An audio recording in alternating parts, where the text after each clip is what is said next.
కోసం లక్ష్మి ఏం త్యాగం చేసింది అంకుల్? తను ఓడిపోయి మిత్రని ఎప్పుడు గెలిపించింది?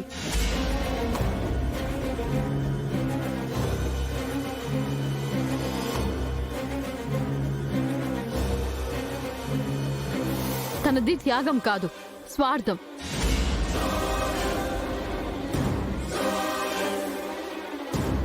మిత్రని ఓడించి ఇంకెవరినో గెలిపించింది. అలాంటి సెల్ఫిష్ మనిషినా మీరు ఆకాశానికి ఎత్తేస్తున్నారు? ఎవరు స్వార్థపరులో చెప్పమంటావో మనీషా? లక్ష్మి ఎందుకు సైలెంట్గా ఉందో మాట్లాడమంటావా? అవకాశం దొరికినప్పుడల్లా లక్ష్మి సహనాన్ని పరీక్షిస్తున్నావు. తను నోరు తెరిస్తే ఏం జరుగుతుందో నీకు తెలుసు కదా. నోరు తెరిచి చెప్పమనండి ఆంటీ. ఎవరు కాదన్నారు? నేనేమైనా అడ్డుపడ్డానా ఏంటి?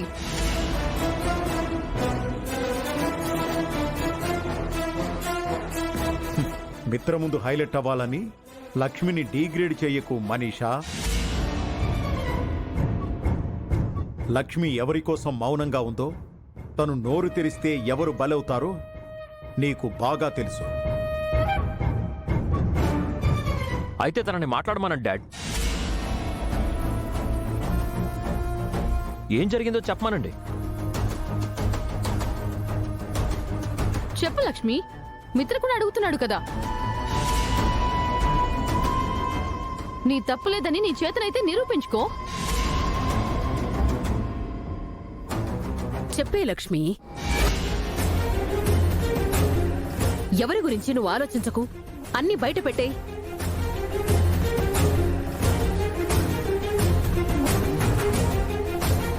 ఇంకా నువ్వు మాటలు పడాల్సిన అవసరం లేదమ్మా. నువ్వేంటో మిత్రకు తెలియాలి, చెప్పేసి.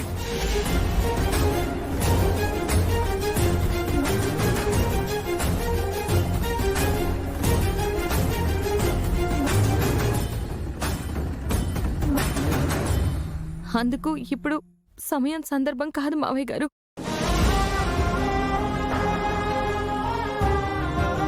ఇక్కడ జరిగే తంతు వేరు.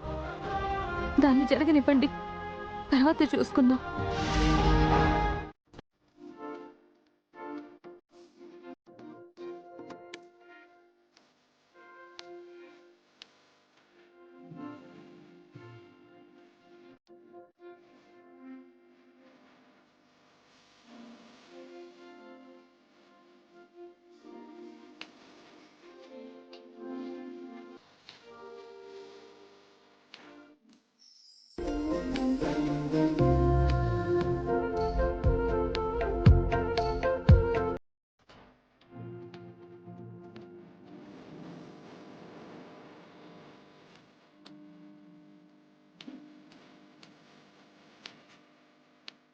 సారీ. It's okay. తర్వాత ఏం చేయాలి? వాళ్ళిద్దరినీ లోపలికి పంపించాలి.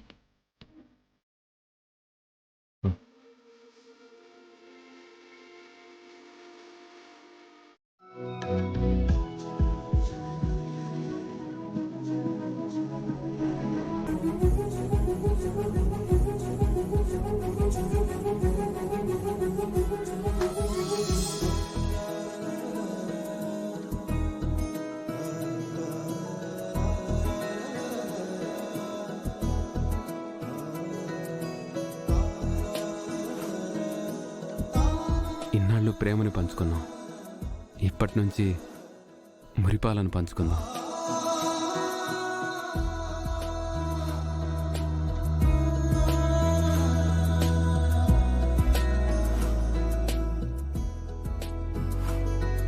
ఇదిగో నీ సగం.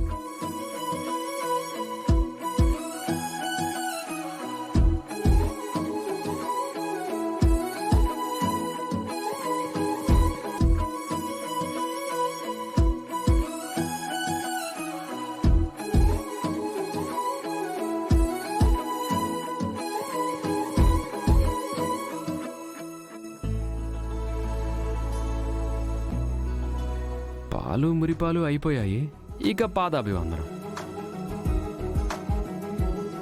ఏంటి అలా చూస్తున్నావు? నిన్నటి వరకు నేను మీ అక్కగారి మరిదినమ్మా. అందుకే మరదలుగా నువ్వు నన్ను ఆట పట్టించినా ఊరుకున్నాను. ఇక నుంచి ఆ గిల్లి కజ్జాలు, అలగటాలు, నా మీద కోపడ్డాలు ఇలాంటివేవీ కుదరవు. భర్తగా నన్ను గౌరవించాలి, భారీగా సేవలు చేయాలి, నాకు నచ్చినట్టుగా ఉండాలి. ముందైతే నా కాళ్ళకి దండం పెట్టాలి.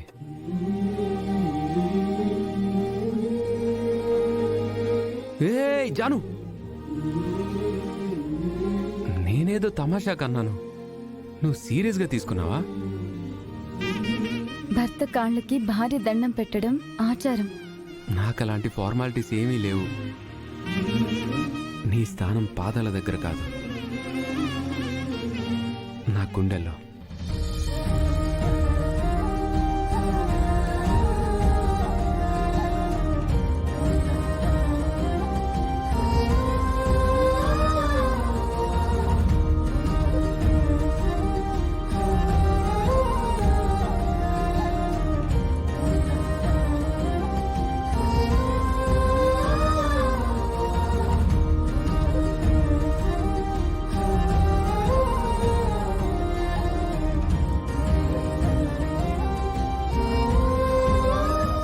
నువ్వు నా సొంతం అయ్యే ఈ క్షణం కోసం నేను తపస్సు చేశాను జాను.